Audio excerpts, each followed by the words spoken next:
இன்றைக்கி நம்ம செலவே இல்லாமல் வீட்டில் இருக்கக்கூடிய பொருட்களை மட்டுமே பயன்படுத்தி ரொம்பவே அருமையான டேஸ்ட்டில் எப்படி ஜூஸ் தயார் பண்ணுறதுன்னு பார்க்க போகிறோம். இது சாப்பிட்றதுக்கு அவ்வளோ ஒரு அருமையான டேஸ்ட்டாகவும் உடலுக்கு முழுக்க முழுக்க நல்ல குளிர்ச்சி தரக்கூடிய ஒன்றா இருக்கும்.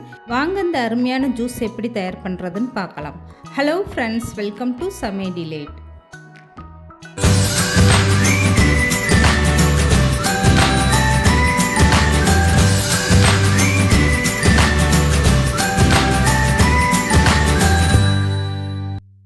இப்போ இந்த ஜூஸ் தயார் பண்ணுறதுக்காக 1/4 கப் அளவுக்கு நான் பாசி பயிர் எடுத்திருக்கேன். இதை ஒரு அகலமான பாத்திரத்தில் சேர்த்துட்டு இந்த மாதிரி லேசாக வறுத்து எடுத்துக்கோங்க.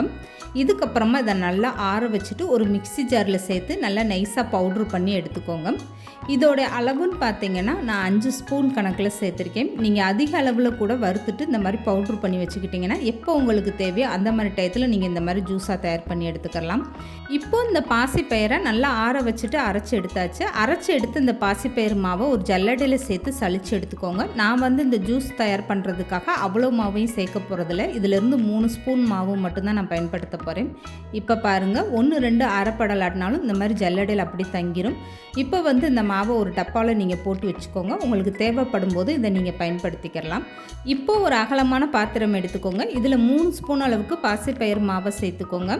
இதுக்கப்புறமா 2 கப் அளவுக்கு தண்ணி சேர்த்து இந்த மாவை ஃபஸ்ட்டு நல்லா கெட்டிகள் எதுவுமே இல்லாத அளவுக்கு கரண்டி வச்சு கலந்து கொடுத்துருங்க. அதுக்கப்புறமா தான் ஸ்டவ் ஆன் பண்ணி இந்த மாவை நல்லா கலந்து கொடுக்கணும். பாசிப்பயிறு மாவை நீங்கள் அப்படியே பச்சையாக அரைச்சதுமே சேர்க்கலாம். ஆனால் ஒரு சில நேரம் வயிற்றுக்கு அது சேராமல் போயிடும். அதனால இந்த மாதிரி நீங்கள் நல்லா ஸ்டவ்வில் வச்சு கூலாட்டம் காய்ச்சி எடுத்துக்கோங்க. இதை அப்படியே மிக்ஸி ஜாரில் சேர்த்து அரைக்கணும். இப்போ பாருங்கள், இந்த அளவுக்கு நல்லா மாவு கெட்டியாக வந்ததுமே ஸ்டவ் ஆஃப் பண்ணி இதை அப்படியே நல்லா ஆற வச்சுருங்க. இதுக்கப்புறமா ஒரு மிக்ஸி ஜார் எடுத்துக்கோங்க. இதில் 1 கப் அளவுக்கு தேங்காய் கட் பண்ணி சேர்த்துக்கோங்க. இந்த தேங்காயில் கொஞ்சமாக தண்ணி ஊற்றி நல்லா வலுவலுன்னு அரைச்சி எடுத்துக்கோங்க. தேங்காய் அப்படியே தேங்காய் பாலாக பிழிஞ்சு எடுக்க போகிறோம். அதனால நல்லா அரைச்சி எடுத்துக்கோங்க. ஒரு டைம் மட்டுமே நல்லா அரைச்சி எடுத்துக்கோங்க.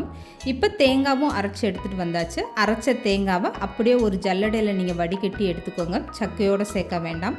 இந்த ஜூஸில் தேங்காய் பால் சேர்த்து செய்ய விருப்பம் இல்லைன்னா நீங்கள் காய்ச்சி ஆற வச்ச பால் கூட சேர்க்கலாம். ஆனால் தேங்காய் பால் சேர்த்து செய்யும்போது உங்களுக்கு உடலுக்கு ரொம்பவே குளிர்ச்சி தரக்கூடிய ஒன்றா இருக்கும். இப்போ இந்த தேங்காய் பாலை நான் வடிகட்டி எடுத்துக்கிறேன். இதில் 2 கிளாஸ் அளவுக்கு தண்ணி சேர்த்துட்டு நல்லா திக்கான பாலாகவே வடிகட்டி எடுத்துக்கோங்க.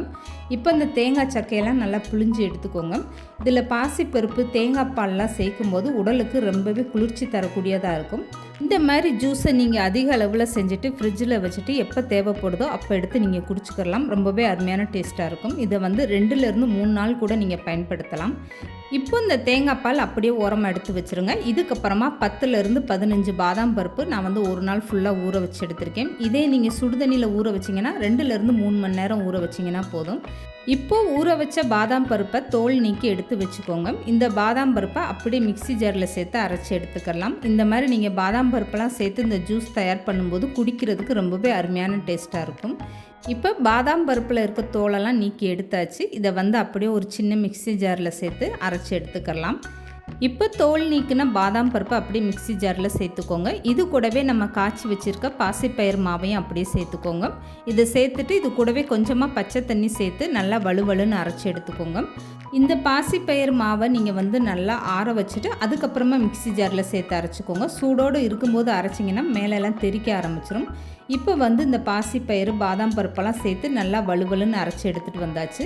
இந்த மாதிரி அரைச்சதுக்கப்புறமா இதை கொஞ்சமாக நீங்கள் தண்ணி சேர்த்து அப்படியே ஒரு ஜல்லடையில் வடிகட்டி கூட எடுத்துகிட்டு அப்புறமா தேங்காய் பாலில் சேர்த்துக்கோங்க. நான் அப்படியே தான் சேர்க்க போகிறேன், வடிகட்டலை. இப்போ இந்த பேஸ்ட்டை நான் ஸ்பூனில் எடுத்து காட்டுறேன் பாருங்கள், எந்த அளவுக்கு நல்லா வலுவலுப்பாக அரைஞ்சிருக்குன்னு. இந்த மாதிரி நல்லா வலுவலுப்பாக அரைச்சிட்டு அதுக்கப்புறமா சேர்த்துக்கோங்க. குருணையாக இருந்தால் உங்களுக்கு இந்த ஜூஸ் குடிக்கும்போது அது அங்கங்கே தென்படலை, அவ்வளோ நல்லா இருக்காது. இப்போ நான் அரைச்சிட்டு வந்த பேஸ்ட்டை அப்படியே தேங்காய் பாலோடு சேர்த்துட்டேன். இப்போ இந்த மிக்ஸி ஜாரில் கொஞ்சமாக தண்ணி ஊற்றி கழுவிட்டு அதையுமே அப்படியே சேர்த்துக்கோங்க.